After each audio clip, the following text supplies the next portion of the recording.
এখনো এই টাইপের চপ যারা করে খাননি তারা কিন্তু পুরাই মিস করেছেন। চলেন রেসিপি শুরু করে দেই। হ্যালো আসসালামু আলাইকুম, লাড্ডু কিচেনের পক্ষ থেকে আপনাদের সবাইকে স্বাগতম। তো আজকে আমি বানিয়ে দেখাবো ধনিয়া পাতার চপ। এই জন্য আমি নিলাম পরিমাণ মতো বেসন, দিয়ে দিয়েছি লবণ, সাথে সামান্য হলুদের গুঁড়া, সয়া সস, আর এখন এর মধ্যে অল্প অল্প করে পানি দিয়ে আমি এটাকে ভালো করে নেড়ে চেড়ে মিশিয়ে একটা ব্যাটার তৈরি করে নিব। তো আমি এখানে কিন্তু একবারে পানি দিইনি, আমি টোটাল 3 বারে পানি দিয়েছি। যে আমি আরেকটু পানি দিয়ে নিয়েছি, পানি দিয়ে নিলে এটা কিন্তু খেতে অনেক মজা হয়ে যেতে পারে। তো এইভাবে অল্প অল্প করে পানি দিয়ে মিশিয়ে নিলে কিন্তু একটা ধনিয়া পাতা পাওয়া যায়, একটা মিশ্রণ তৈরি হয়ে যায়। তো এই যে আমি আরেকটু পানি দিয়ে নিয়েছি। এখন আমি যেই টাইপের ঘনত্বের চাচ্ছি ওই টাইপ করে এটাকে ভালো করে নেড়ে চেড়ে মিশিয়ে নিব।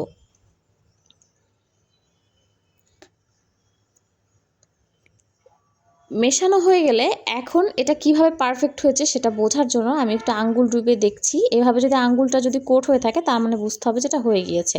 এখন দিয়ে দিলাম হচ্ছে এখানে পেঁয়াজ, আর দিয়ে দিব হচ্ছে ঝালের জন্য কাঁচামরিচ, আর এখন দিব হচ্ছে সেই তাজা তাজা ধনিয়া পাতা। কিন্তু এখানে আস্ত আস্ত ধনিয়া পাতা ব্যবহার করেছি। তো এটাকে আমি ভালো করে এই ব্যাটারের সাথে একদম সুন্দরভাবে মিশিয়ে নেব। তা আমার কাছে আস্তে আস্তে করে দিতেই ভালো লাগে আর খেতেও মজা লাগে, তো এই জন্য আমি আস্তে আস্তে দিয়েছি। এখন হচ্ছে চুলায় তেল গরম করে ভাজার পালা।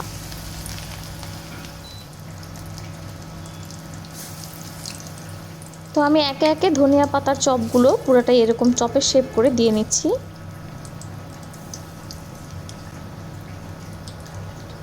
এখন এইটাকে দুই পাশ ভালোভাবে আমি একদম লাল লাল করে ভেজে নিব।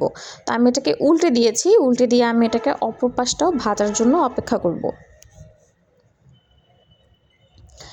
বিকেলের নাস্তায়, চায়ের আড্ডায় অথবা বন্ধুদের সাথে এই টাইপের কিন্তু ধনিয়া পাতার চপ খেতে কিন্তু ভীষণ মজা লাগে।